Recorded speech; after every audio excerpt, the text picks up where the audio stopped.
Joining us is Mark Peevy. Tell me a little bit about yourself, Mark, and what you're all about. I am a parent who got involved in charter schools as a volunteer a number of years ago.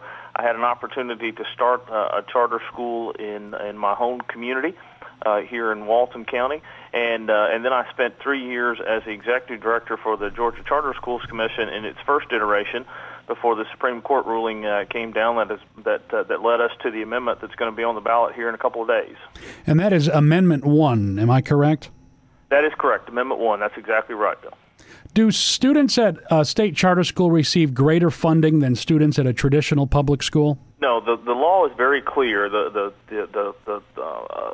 enabling legislation that comes along with this amendment sets a very clear funding formula that provides a level of funding for all charter schools that are authorized by the state, no matter where they are.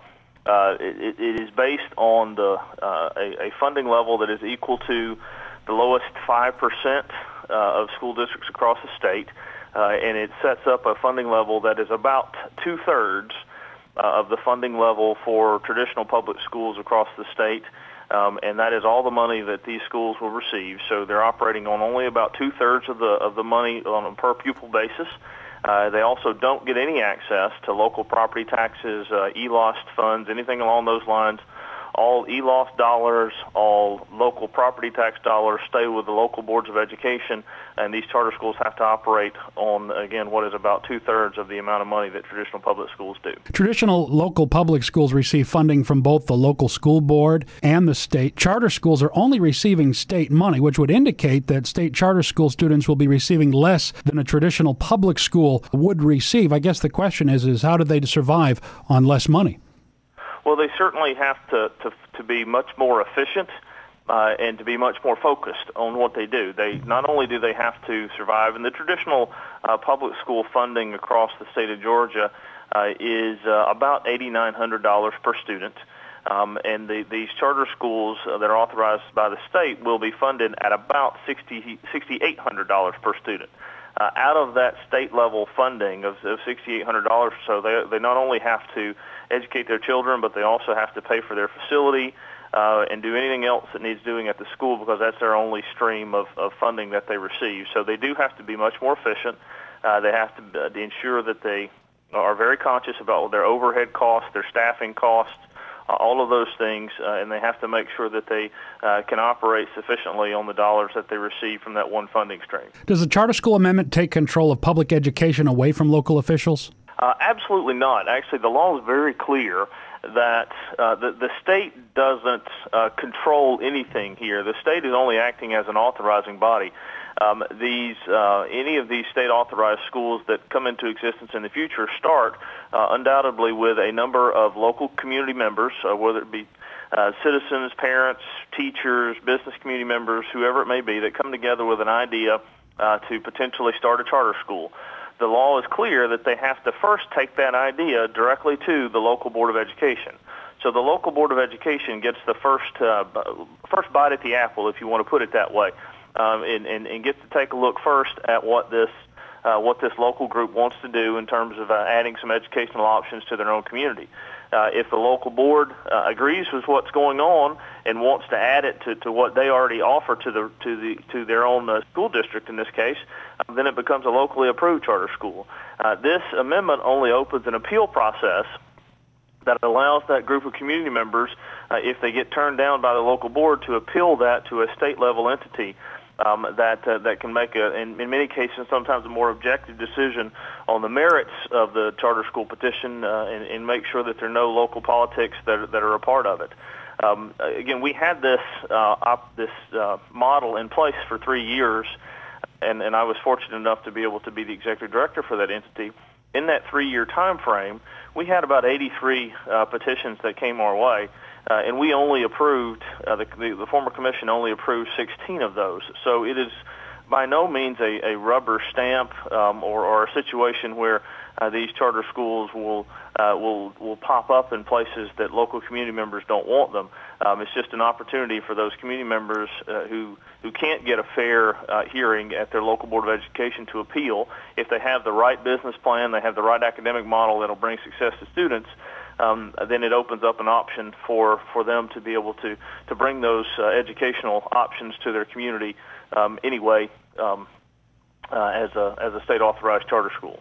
Mark, I am calling you from Baxley, Georgia, which is part of Appling County. We're a rural, less populated area with less populated school district than other places around the state. I guess many complaints from people who are against this in rural areas say that, well, we're not going to see the benefit of a state charter school at all because we don't have the population and we're not going to see a charter school. So how does this help us?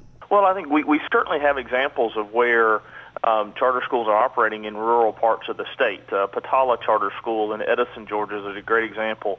It actually serves 5 different communities in Edison and is doing a tremendous job in offering educational options for their students.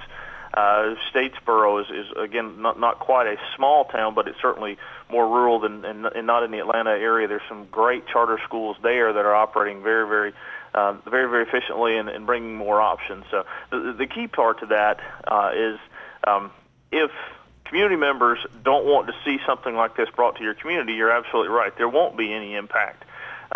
This is based on the opportunity for those folks who feel like one of two things. One, they perhaps might be locked in a failing school that they need to find a way to get their children out of, or in many cases, it might be a school that's operating that's not failing, but is just simply not meeting the needs of their children. And so this gives them an opportunity to create some different educational options for their kids.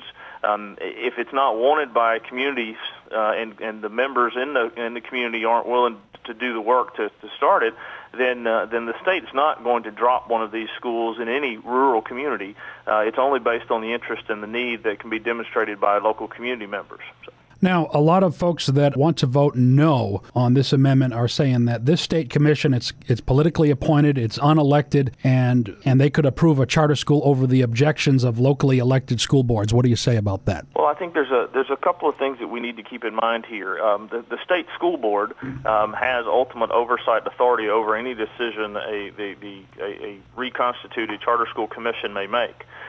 They also have any decision right now. They have an oversight authority on any locally approved charter school that a local board of education might want to approve. So the state school board continues to have that oversight ability, and we shouldn't forget that the state school board is also an appointed board, appointed by the governor in that case, as well as most other state government entities all operate for the most part as appointed boards. So this charter school commission is a board that would be focused on just with a laser-like focus on looking at approving high-quality charter schools, and any decisions that they make could always be overruled potentially by the State Board of Education. So there is certainly a check and balance there.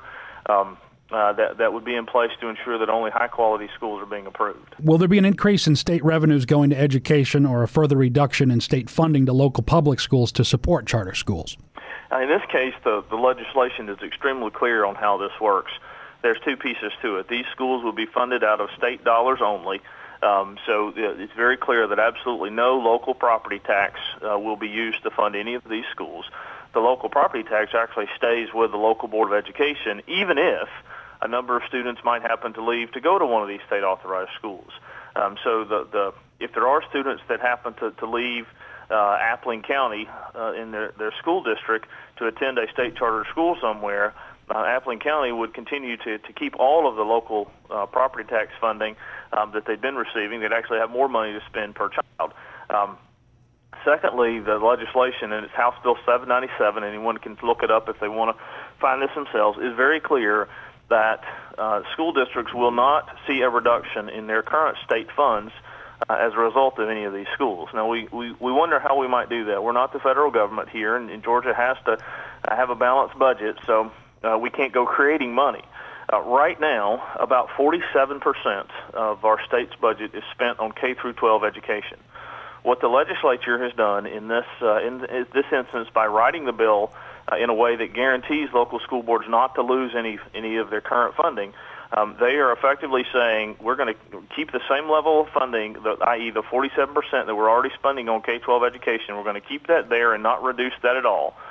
We're making a priority to be able to fund these state-authorized schools. So we're going to come back over to the 53% of the budget that we currently don't spend on K-12 education, and we're going to prioritize this in that line and as part of that larger state budget and find the money there so that we don't reduce any current dollars that are going to K-12 education. This ends up really, in effect, being addition to the amount of money spent on K-12 education across the state.